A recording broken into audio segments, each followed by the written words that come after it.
So listen ma, here if you are taking object at infinity, image is forming at focus. So object behind center curvature, image between center curvature and focus. Object at C1, image C2. Object between C1 and F1, image is behind. Object at F1, image at infinity. Object is between F1 and O, image is forming same side. So to remember this one, so I am telling one best method, best trick, so you can remember easily.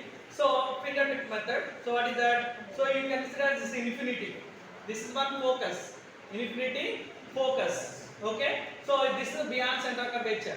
So between center curvature and focus at center curvature. So use this method. So object at infinity, where image is forming at focus. So first one, this one. This method is object at infinity, image is forming at focus. So what type of image? Real, inverted and highly diminished. Real, inverted and highly diminished. So here you see object beyond central curvature. Object is at beyond central curvature. So image is forming between central curvature and focus. So here you will see between central curvature and focus. So here epsilon C2, right? So we can use this method. Same reverse. Object at central curvature. Object at central curvature. Image is forming also central curvature. So reverse of this one. Object at focus.